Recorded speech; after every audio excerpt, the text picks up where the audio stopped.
Sa pagtatapos ng long weekend, alamin natin kung ramdam na sa PITX ang pagbabalik ng mga nagbakasyon mula sa probinsya. May ulat si Rod Lagusad live. Rod!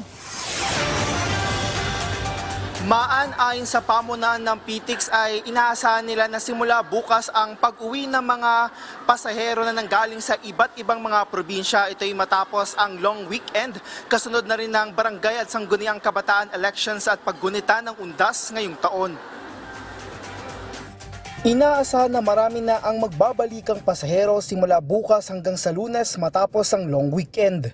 May ilan na sinamantala na ang pagkakataon para hindi na mahirapan pa sa pagdagsa ng mga pasahero sa terminal. Kagaya na lang ni Tatay Romeo na uuwi na ng Bicol kasama ang kanyang asawa. Kaya hindi na kami makauwi kagad para hindi na kami makasabay sa karamihan ng tao pag uwi. Pumunta kami sa anak ko sa Nae, Cavite. Doon kami nagbakasyon ng 1 week, tapos uuwi na kami sa Tabaco, Albay.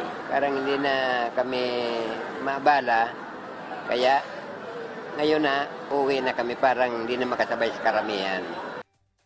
Kapansin-pansin din ang marami nilang dalang bagahe. Kasama sa rason kaya mas inagahan na nila ang pag-uwi. Inaasahan ng pamunuan ng PITX ang pagdagsa ng mga pasahero, kaya naman full force rin ang pagbabantay ng kanilang mga tauhan para umalalay sa mga pasahero na galing sa long weekend.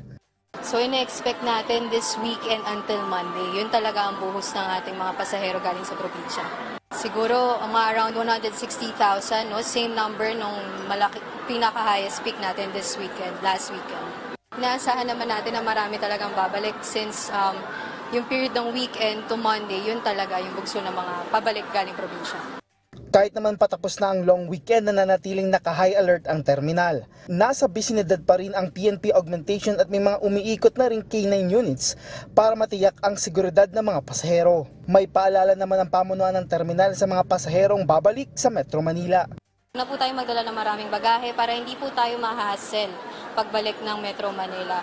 At of course, wag na po tayo magdala ng flammable items and sharp objects para hindi tayo ma-hassle or makumpiska sa ating terminal. Sa kasalukuyan, higit 1 milyon nang naitalang foot traffic o mga pasahero sa PITX simula nitong October 26 hanggang kahapon November 2, All Souls Day. Una nang inaasahan ng PITX na maaaring umabot sa 1.6 milyon na pasahero ang kanilang maitala hanggang November 6 o sa Lunes. Ayon sa PITX, as of 5 p.m. ay higit 93,000 na ang naitala nilang pasahero ngayong araw sa terminal. Una na rin sinabi ng pamunuan na higit sa mas mataas sa average o bagyang mas mataas sa pangkaraniwang dami ng mga pasahero ang naitala nila ngayong araw na maaaring dahilan sa marami nang pumasok ngayong araw ng Biyernes. Maraming salamat, Rod Lagusad.